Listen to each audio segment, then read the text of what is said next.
అమ్మాయిని తీసుకొచ్చాను. గుడ్. తోటలో చిలకను తోటలోకి తెచ్చానమాట. ఏ మిస్టర్, చిలక గిలక అంటే చిక్కుల్లో పడతా, జాగ్రత్త. రాజా నువ్వు లోపలికి వెళ్ళు. Okay boss. చిలక అంటే కోపం వచ్చుకొచ్చిందా? మరి ఏ మనం పిలవంట బేబీ? నా పేరు బేబీ కాదు, గీత. నీ పేరు గీతన సరే, ఏదైనా సరే నాకు మాత్రం పిశా కురిపించే హుషారానిలా ఉన్నావు. ఏ తమాషాగా ఉందా? అసలు నేనెవరో తెలుసా? మంత్రి గారు అమ్మాయిని. నేను తలుచుకుంటే నీ జీవితం ఇప్పుడే నాశనం అయిపోతుంది, జాగ్రత్త. గీత గీత నాకు తెలుసు, కానీ ఇప్పుడు నీ సంగతి చూస్తాను, తర్వాత నీ నాన్న సంగతి ఆలోచిస్తాను. అంటే ఏం చేస్తావు? నన్ను నన్ను నన్ను చంపుతావా? మనుషులు చంపడం నీకు మీ నాన్నకు అలవాటే. మేమెవరిని చంపలేదు. నిన్న రాత్రి నిర్లక్ష్యంగా కారు నడుపుతూ ఒక వ్యక్తిని యాక్సిడెంట్ చేశావు. ఆ వ్యక్తిని కారు కింద పడి చేయి పోగొట్టుకున్నాడు. అతనికి నష్టపరంగా 5 లక్షలు రప్పిద్దామని ఇక్కడికి రప్పించానే. వాడు నిర్లక్ష్యంగా కారు తోలి నా దగ్గర పడ్డాడు. దానికి నేను డబ్బులు కట్టాలి? కళ్ళు నెత్తికి కారు నడిపింది కాక ఇంత పొగరుగా మాట్లాడుతున్నావా? సిగ్గులేదు నీకు? ఒక ఆడపిల్లను తీసుకొచ్చి పెద్ద మగధుల్లా ఫోజు కొడుతున్నావు. దానికి నువ్వు సిగ్గుపడాలి. Shut up! నన్ను రెచ్చగొడితే నేనేం చేస్తాను నాకు అందలేదు.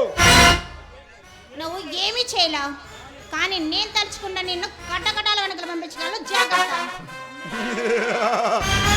నన్ను జైల్లో పెడతావా? ఇండియాలో ఏ పోలీసు అధికారికి అంత దమ్ము లేదే, కానీ నీ అందమైన కౌగులతో నన్ను కారాగారు చేసి బంధించు, అప్పుడే నీ కోరిక తీరుతుంది. అతి తెలుగు చూపించకు. అడ్డవనాలు కాల్చుకోవడానికి నేను అంగపుడే బొమ్మను కాదు.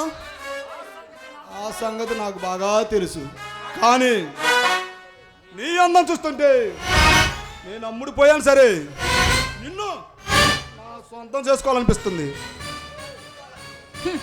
నన్ను అందుకోవాలంటే నువ్వు మరో జన్మెత్తాలి.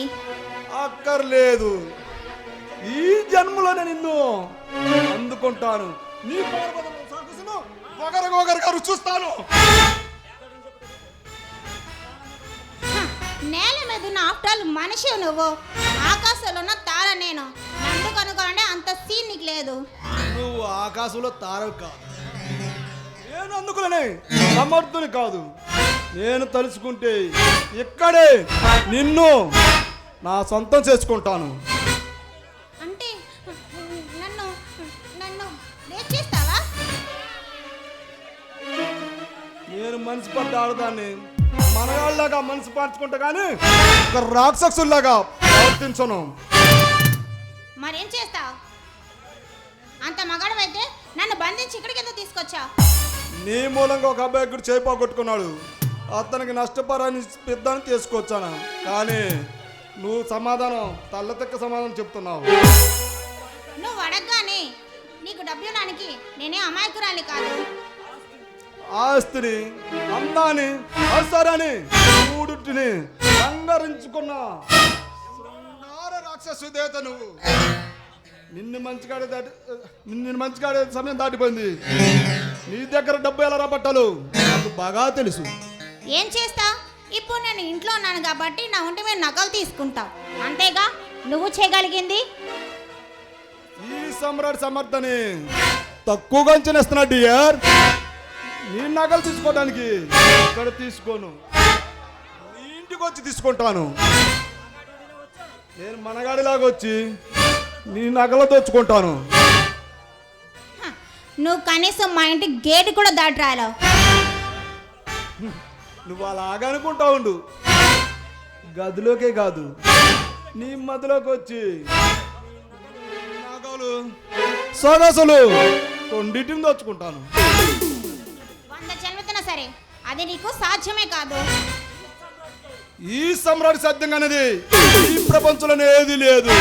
నేను పొందాలనుకుంటే అది ఆస్తి అయినా అందమైనా నాకు దక్కి తీరాలి. నువ్వు ఇంకెళ్ళవచ్చు. వెళ్ళక నీతో ఉంటానని కలలకు అంటున్నావా? Good bye. గీత, నీ అందం చూస్తుంటే నా మనసు తహతాలాడుతుంది, కానీ నిన్ను ఎలా పొందాలో నాకు అర్థం కావట్లేదు గీత, అర్థం కావట్లేదు.